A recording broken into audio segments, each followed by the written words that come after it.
రామారావు గారు ఒకసారి రామారావు గారిని ఒకసారి అంటే అందరూ ఈ ఆర్టిస్టులు అందరూ హీరోలు నలుగురు రేట్లు పెంచాలని ఉంది మంచి ఎవరో కృష్ణ గారి ఒక ప్రొడ్యూసర్ కృష్ణ గారి దగ్గరికి వచ్చి సార్ కాల్ షీట్ల కోసం ఏదో వాళ్ళంటూ ఇంట్రెస్ట్ రేటు పెంచాలి మీరు రేటు మీకు ఇంత ఇస్తామన్నారు. అంటే కృష్ణ గారు అలా నా ఇష్టానికి నేను రేటు పెంచితే ఎట్లాగయ్యా, రామారావు గారు పెంచితే ఆయన తీసుకున్న రేటు అప్పుడు నేను తీసుకున్న రేటు ఇది, ఆయన పెంచితే నేను పెంచుతా. ఆయన పెంచితే అప్పుడు సిస్టమ్ ఎలా ఉండేదంటే రామారావు గారు రేటు పెంచితే నాగేశ్వరరావు పెంచేవారు, నాగేశ్వరరావు పెంచితే కృష్ణ సోమబాబు పెంచారు, లేకపోతే అదే పద్ధతులు వెళ్ళేవారు.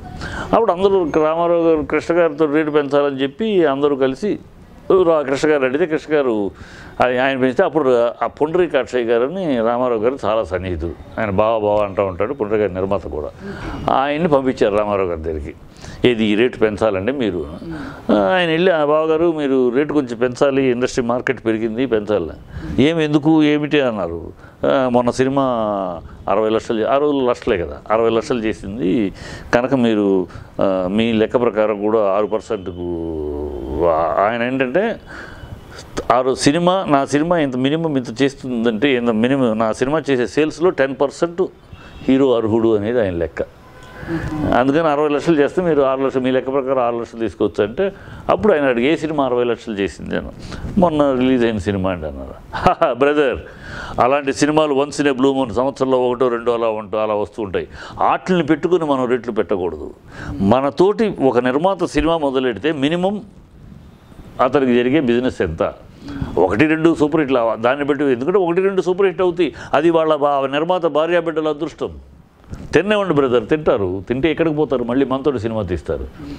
కనుక ఆ 1, 2 సూపర్ హిట్లు లెక్క పెట్టుకోవద్దు. మామూలుగా మన సినిమా 40 చేస్తుందండి అన్నారు. మామూలుగా ఎలాంటి సినిమా 40 వరకు చేస్తుందండి.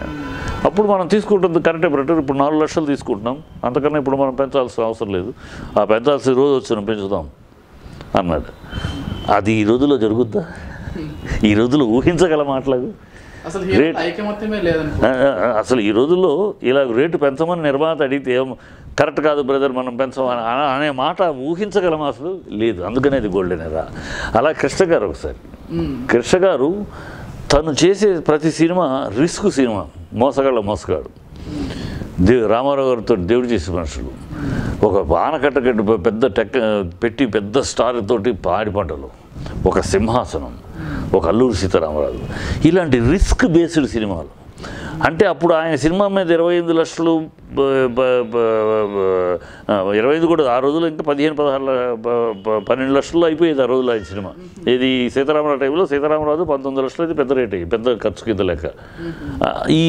ఆ రోజుల్లో ఆయన బడ్జెట్ కన్నా ఎక్కువ ఖర్చు అయ్యేది. కొంచెం డిఫరెంట్ టెక్నాలజీగా 70mm అనో లేకపోతే సినిమా స్కోప్ అనో లేదా కాస్ట్లీ ఆర్టిస్టులు పెడుతున్నామనో ఒక మోసలాగా తీస్తున్నామో అనుకుంటే అవి ఇతర నిర్మాతల మీద పెట్టేవాడు కాదు. ఒకవేళ ఏదైనా నిర్మాత వచ్చి లేదండి ఆ సినిమా మేము చేస్తామని అంటే వద్దు, అది ఇప్పుడు నా సినిమా బడ్జెట్కి మించి వెళుతుంది, అది ఆ రిస్క్ మీకు వద్దు, నేను సొంత బ్యానర్ నేను చేస్తాను, అది సక్సెస్ అయితే సంతోషం, పోయింది అనుకున్నా 4 లక్షలు నా రెమ్యునరేషన్ పోయింది, నా జీతం రాలేదు అనుకుంటాను, అంతే కదా, మీకు ఆ కష్టం వద్దు, అది అయినాక దాని సక్సెస్ అయిందంటే సక్సెస్ మీరు ఉపయోగించుకోండి. అట్లా ఆయన ఆ రిస్క్ బేస్డ్ కానీ కాస్ట్లీ తన ఒరిజినల్ కాస్ట్ కన్నా తన మీద అయ్యే ఖర్చు కన్నా ఎక్కువ అయ్యే సినిమాలు తనే తీసుకునేవాడు. ఆ నిర్మాతల మీద అడిగినా కూడా ఒక నిర్మాతలు అంటాడు, నాకు తెలిసి ఒక నిర్మాత అడిగిన రోజుల్లో సీతారామరాజు లాంటి సినిమా తీస్తున్నప్పుడు ఆ సినిమా మేము వద్దు, అది ఏమిటో తెలియదు, గడ్డం పెట్టుకుని ఒక వేషం, ఒక కాషాయ వస్త్రాలు వేసుకుని డ్యూయట్ లేదు, రొమాన్స్ ఉండదు, ఏముండదు, అది ఒక సీరియస్ మ్యాటరు. ఈ సీరియస్ మ్యాటర్ని చూస్తారు ప్రజలు, ఒప్పించగలమని మహారథి గారు చెప్తున్నారు, గ్యారెంటీగా స్క్రిప్ట్ మీద ఆయన కాన్ఫిడెన్స్ చెప్తున్నారు, ఆ నమ్మకం మీద వెళ్తున్నాం. అది ఏమవుతుందో తెలియదు, అయితే ఆ రిస్క్ మీకు వద్దు, నా మీద మీరు నష్టపోయారనే రిస్క్ వద్దు అని అనేవాడు. ఒక ఖాళీ వచ్చింది అనుకోండి ఆయనకి, ఇమ్మీడియట్గా ఆయనే ఫోన్ చేసి వాళ్ళ డబ్బింగ్ పెట్టుకోమను, ఆయనే ఫోన్ చేసి తన 50,000 వాళ్ళు నిర్మాతలు ఎదురు చూడగలరు. సార్ మీరు ఎప్పుడు డబ్బింగ్ చెప్తారండి, ఎప్పుడు రమ్మంటారండి, లేకపోతే ప్యాచ్ వర్క్ ఉంది ఎప్పుడు ఉంటారండి అడగాల్సిన పని లేదు. ఆయన ఖాళీ దొరికితే గ్యాప్ దొరికింది అంటే ఇమ్మీడియట్గా ఆయనే ఫోన్ చేసి వాళ్ళకి ఆ ఇద్దరు మన హీరోయిన్ కాంబినేషన్లో రేపు ఒక రోజు ఫ్రీ ఉంది కదా రేపు చేసుకుంటారేమో, ఆ హీరోయిన్ కాల్ షీట్ ఉందో అడగమను అని ఈయనే this is the way of cooperation between the producer, director and artist. ఒకసారి డైరెక్టర్ కథ చెప్పిన తర్వాత అది రామారావు గారిని, నాగేశ్వరరావు గారిని, శోభన్ బాబు అని వీళ్ళెవ్వరు కూడా ఒకసారి కథ విన్న తర్వాత ఏలు పెట్టేవారు కాదు. అంత రెస్పెక్ట్ ఇచ్చేవారు రైటర్కిను దర్శకుడికి. ఒక్కసారి ఎస్ అంటాం వరకే వాళ్ళ కొన్ని ఈ క్యారెక్టర్లో నన్ను చూస్తారా, ఈ పర్ఫార్మెన్స్ నాకు వర్కౌట్ అవుద్దా అని ఆలోచించుకొరకు ఇది నాకు నచ్చదులే, నాకు పట్టదులే, నాకు నప్పదులే, ఇది వేరే వాళ్ళకి కూడా మనం అలా కథ ఒప్పుకోకపోవడం వరకు వాళ్ళతో ఒకసారి కథ నచ్చి ఒప్పుకున్నాక ఇక డైరెక్టర్ ఏం తీస్తాడో రచయిత అసలు ఏలు పెట్టరు. అసలు కథ విషయంలో, డైలాగ్ విషయంలో ఏలు పెట్టాలు ఉండేవి కావు. అలా ఆర్టిస్టులు ఆ respect, mutual respects, mutual understanding cinema unit మొత్తం కూడా నేను ఎక్కువ కృష్ణ గారి సినిమాలు, రామారావు గారి సినిమాలు పనిచేశాను. కానీ వర్గాలు లేవు. మిగతా వాళ్ళ హీరోలతో సినిమాలు తీసే వడ్డీ రమేష్ లాంటి వాళ్ళు మేము హ్యాపీగా షటిల్ ఆడేవాళ్ళం డైలీ. ఆయన వడ్డీ రమేష్ ఏనాడు కృష్ణ గారితో సినిమా తీయరా. ఆ వర్గాలు లేవు. ఏదో వాళ్ళ వర్గము. ఇది రామారావు గారి గొడవలు వచ్చినాయి, రామారావు గారి కృష్ణ గారికి గొడవలు వచ్చినాయి, సీతారామరాజు వల్ల గొడవలు వచ్చినాయి. బట్ అయినా వర్గాలు లేవు. ఈ గొడవలు వచ్చినా ఉండరికాక్ష గారు ఎదురింటిలోనే ఇది ఉండేది, పద్మాలయ ఆఫీస్ ఉండేది, ఆయన వస్తూ ఉండేవారు. ఇట్లా అందరూ కలుస్తూ మాట్లాడి సరదాగా ఉండేది. అంతే వర్గాలు, విరోధాలు, వాళ్ళ మీద వాళ్ళతో సినిమా తీశారు, వీళ్ళు మన మనుషులు కాదు, వీళ్ళని దూరం పెట్టాలి, ఇవన్నీ లేవు అసలు. ఆ ట్రాక్స్, గ్రూపిజాలు ఇవన్నీ లేవు. ఈ క్యూలు కట్టడాలు, ఎప్పుడు ఒక క్యూ కడతా ఉంటే ఎప్పుడో మన ఆ లాటరీలో ఎప్పుడు వస్తామో అని హీరోలు క్యూ చూపుతారు లేవు. ఎస్ సార్ నో ఇవ్వటం అంటే ఉంది, నచ్చింది కథ నచ్చలేదు వేరే కథ తీసుకురండి చూద్దాం అంతే తప్పితే వీళ్ళని తిప్పుకుంటారు, నడిపించుకుంటారు సంవత్సరాల తరబడి. వీళ్ళు ఒకవేళ లైన్లోంచి తప్పి బయట ఇంకో హీరో దగ్గరికి వెళ్ళారంటే నెక్స్ట్ లైన్లో కట్టు. ఈ టైప్ ఆఫ్ అట్మాస్ఫియర్ లేదు అక్కడ. యూనిట్ మొత్తం కూడా from boy to assistant director. మేమంతా పనిచేసినప్పుడు అసిస్టెంట్ 40 సినిమాలు పనిచేసామంటే అదేదో అసలు ఆ సినిమా పనిచేస్తున్నామంటే అది నా సొంత ఇంట్లో ఒక్కోసారి ఫుడ్ మానేసి కూడా, ఒక్కోసారి రాత్రి నిద్రలు మానేసి కూడా అంత ఇది మనది, ఇది మన కుటుంబం, ఇది మన సినిమా. దాంట్లో వచ్చేది నాకు 10 అసిస్టెంట్ డైరెక్టర్గా నాకు ఇచ్చేది 15,000 జీతం. ఆ 15,000 జీతం తీసుకుని నా పని వరకు నేను 96 చేసి వచ్చేయచ్చు. నైట్ అయిపోయిందని నేను వెళ్తాను. కానీ నేను ఒక్కనే కదా, అలా మా తరంలో వాళ్ళందరూ కూడా ఒక మురళీమోహన్ రావు కానీ, ఒక బి గోపాల్ కానీ, ఒక ఎస్ఎస్ చంద్ర కానీ, మేమందరం కోడైరెక్టర్లుగా ఒకే సత్య కానీ, రాఘవేంద్ర గారు సత్య కానీ, రవి కానీ, మేమందరం ఒకే బ్యాచ్ ఒకే టైంలోనే కోడైరెక్టర్లుగా పనిచేసి ఒకే టైంలోనే డైరెక్టర్లు అయ్యాం. కనుక మేమందరం కూడా ఆ పని ఇంపార్టెన్స్ ఉండేది. మా సినిమా మీ సినిమా కన్నా మా సినిమా బాగా రావాలి, అది పోటీ. మా సినిమా కన్నా మీ సినిమా స్పోర్టివ్నెస్ ఉండేది, ఫైటింగ్ టువర్డ్స్ ఇంటెలిజెన్స్ ఉండేది. ఒక సినిమా మనం తీసిన సినిమా బాధపడిపోతే ఆ ప్రొడ్యూసర్ కన్నా యూనిట్ బాధపడేది. అయ్యో ఇంత కష్టపడి తీసాం సార్, రేపు నెక్స్ట్ సినిమా మీరు ఏమి ఇవ్వకపోయినా సరే సార్ మనం చేద్దాం సార్, ఇంకో మంచి సినిమా ఇలా ఉండేది. ఆ లవ్ అండ్ ఎఫెక్షన్ కానీ, ఆ నేపథ్యం కానీ, అందువల్లే ఇది గోల్డెన్ ఎరా. ఇవాళ ఆ స్థితి లేదు. ఎందుకు లేదు అంటే ఆ అవినాబంధాలు ఎందుకు పోయినాయి, ఈ టాలెంట్ ఫైటింగ్ స్పిరిట్ ఎందుకు మీకు తమిళనాడులో ఎందుకు కంటిన్యూ అవుతుంది, తమిళనాడులో మరి ఎందుకు ఇప్పటికీ కొత్త టాలెంట్. మీ తమిళ సినిమాలు చూస్తూ ఉంటే, మలయాళం సినిమాలు చూస్తూ ఉంటే న్యూ పాయింట్స్ తోటి వాళ్ళు. ఠాగూర్ వచ్చినా తమిళ నుంచే. ఇప్పుడు ఠాగూర్ తెలుగులో హిట్, అది ఒరిజినల్ తెలుగు కాదు, తమిళ్లోనే ఆ ఇప్పటికీ కొత్త థాట్స్ తోటి, కొత్త ఐడియాస్ తోటి, ఎందుకు సమాజాన్ని దృష్టిలో పెట్టుకుని 6 ఫైట్లు 6 సాంగులు, 1000 అడుగులు comedy, hero introduction, hero heroine love track, ఈ అయిపోతే ఏమైపోయినాయి 6,000-7,000 అడుగులు దీంతో సరిపోతుంది సినిమాకి.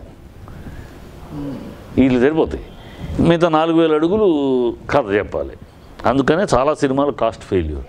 అంటే నేను విమర్శ మంచి సినిమాలు వస్తున్నాయి రాదట్లా, ఇప్పటికే మంచి సినిమాలు. ఇప్పుడు మన సుకుమార్ ఇది కానీ ఇవన్నీ ఉన్నాయి, వస్తున్నాయి, కొత్త కొత్త సినిమాలు వస్తున్నాయి. నేను సురేందర్ మైండ్లో ఎందుకున్నానంటే మొన్న సురేందర్ రెడ్డి ఈ సినిమా సైరా మైండ్లో అదే సుకుమారు తీసిన అంతకుముందు సినిమా కానీ ఫెయిల్యూర్ అవ్వచ్చు, సుకుమార్ మహేష్ తోటి తీసిన సినిమా కూడా ఫెయిల్యూర్ అవ్వచ్చు, బట్ థాట్ కనపడుతుంది. ఇప్పుడు వస్తున్నాయి లేదట్లా. కాకపోతే రైటర్స్లో అంతటి శక్తి ఆ తరంలో ఆ రోజుల్లో ఉన్న శక్తివంతులైన రచయితలు లేరు, ఇది వాస్తవం. అందుకని ఇప్పుడున్న రచయితలు నేను కింతపరుస్తున్నాను, అవమానిస్తున్నాను కాదు. కంపారిటివ్గా ఆ బంచ్ ఆఫ్ రైటర్స్ ఆనాడు తెలుగు ఇండస్ట్రీలో 70s 80sలో ఉన్న తెలుగు ఇండస్ట్రీలో బంచ్ ఆఫ్ రైటర్స్ ఇప్పుడు లేదు. ఎప్పుడైతే ఆ రచయిత అనే డిపార్ట్మెంట్ వీకెన్ అవుతుందో, రచయిత అనే డిపార్ట్మెంట్ నిష్ణాతులు కాకుండా మామూలు రచయితలు ఉంటారో అక్కడ క్రియేటివిటీ చచ్చిపోతుంది. డైరెక్టర్సు ఎంత డైరెక్టర్ అనేవాడు ఒరిజినల్ డైరెక్టర్ ఇప్పుడు త్రివిక్రమ్ డైరెక్టర్ మీరు అనొచ్చు, త్రివిక్రమ్ కాదని. ఎస్ గుడ్ కాలమాన పరిస్థితికి గుడ్ రైటర్, కాలమాన పరిస్థితికి సరిపోయే ఉన్న వాళ్ళలో ఓకే. అంతేకాని ఒక పాతకాలపు అంటే ఆ 70-80లో రచయితలు పోలిస్తే ఎక్కడుంటాయి? ఇప్పుడు వాళ్ళు రాసిన డైలాగులు ఇప్పటికీ ప్రజల మనసులో ఉంటున్నాయంటే, ఒక ఆత్రేయ గారు రాసిన డైలాగ్ ఎప్పటికీ ప్రజల మనసులో ఉంటుంది. ఒక ఆరుద్ర గారు రాసిన ఇప్పటికీ ప్రజల మనసు, ఒక మహారాజు రాసిన మాటలు ఇప్పటికీ, ఒక సీతారామరాజు ఇప్పుడు చూసినా ఆ మాటలు ఇప్పటికీ ప్రజల నోట్లలో ఉంటాయి. స్క్రిప్ట్లు వాళ్ళ ఎందుకంటే వాళ్ళు రాసిన స్క్రిప్ట్లు ఎందుకని ఒక ప్రేమనగర్ ఇంకో 20-50 సంవత్సరాలు అయినా కూడా ప్రేమనగర్ ఉంటుంది. ఆత్రేయ గారు ఒక దసరా బుల్లుడు ఇంకో 50 ఏళ్ళు అయినా ఉంటుంది. సో వాళ్ళ స్క్రిప్ట్లు కానీ ఎందుకు అంత జీవనకాలం వాటికి ఉన్నాయంటే ఆ యొక్క రచయితల యొక్క సృజన ప్రజ్ఞత వాళ్ళకున్న వర్క్ మీద కానీ వాళ్ళకున్న వర్త్ కానీ వాళ్ళకి వర్క్ మీద ఉన్న ప్రేమ కానీ. మేము కనపడాలి, తెర వెనుకన మేము రాస్తున్నా, తెర వెనుకన మేము షార్ట్ కట్ అంటున్నా, తెర వెనుకన మేము కెమెరా పట్టుకుని లైటింగ్ చేస్తున్నా, తెర మీద చూస్తున్నప్పుడు ఆ ఆడియన్స్ మమ్మల్ని గుర్తించుకోవాలి, మమ్మల్ని గుర్తుపెట్టాలి, మమ్మల్ని గుర్తు ఒక పట్టుదల ఉండేది. ఆ రైటర్ అనేవాడు తెర మీద కనపడ్డు, కానీ వాడు భాష ఉండి ఎవడరా భలే రాశారా డైలాగ్ అనాలి, ఎవడరా ఏం తీసాడరా ఫుడ్ ఎంతంతగా ఉన్నారా అనాలి, అంటే అనాలి, ఏం తీసాడా టేకింగ్ ఏముందరా అనాలి, అలా అనిపించుకోవాలి అనే ఒక తపన, ఆ ఫైట్ ఉండేది. అందరం తెలిసి గోల్డెన్ ఎరా. ఇవాళ వ్యాపారం ఎక్కువైపోయింది, కమర్షియల్. ఆ రోజు వ్యాపారం లేదా, అప్పుడు ఉంది, కానీ వ్యాపారం సంపాళలో ఉండేది వ్యాపారము. ఇప్పుడు డిఫరెంట్ సినిమాలు వచ్చినాయి. అందుకనే మీకు అప్పుడు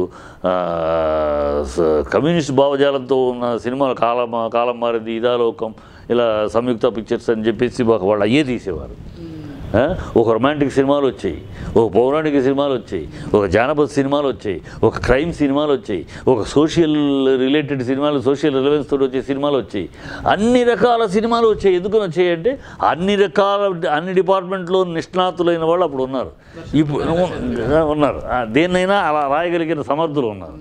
ఇప్పుడు ఆ సమర్థత ఉన్నవాళ్ళు ఉండబట్టి అప్పుడు కుదిరింది. ఇప్పుడు ఒక జానపదం తీయాలి అంటే అసలు ఆ డ్రెస్సింగ్ కానీ, ఆ భావజాలం, ఆ భాష పట్టు కానీ, ఆ భాష చెప్పే విధానంలో కానీ ఆ పోలిస్తే మనం విమర్శించినట్టు అవుద్ది. ఇప్పుడు వచ్చిన జానపద సినిమాలో కూడా ఆ భాష, ఒక రాజకుమారుడు మాట్లాడుతున్నాడంటే ఆ భాష, ఆ దర్పము ఏమది అట్లా ఉండాలి. అంతే ఏంటిది అని ఉండదు. సోషల్ సినిమా బాడీ లాంగ్వేజ్కి, సోషల్ సినిమా వాకింగ్ స్టైల్కి కానీ, ఆ ఎక్స్ప్రెషన్స్ కానీ, ఆ టైమింగ్ కానీ, ఒక జానపదానికి, ఒక పౌరాణికానికి, ఒక క్రైమ్కి, ఒక సోషల్కి చాలా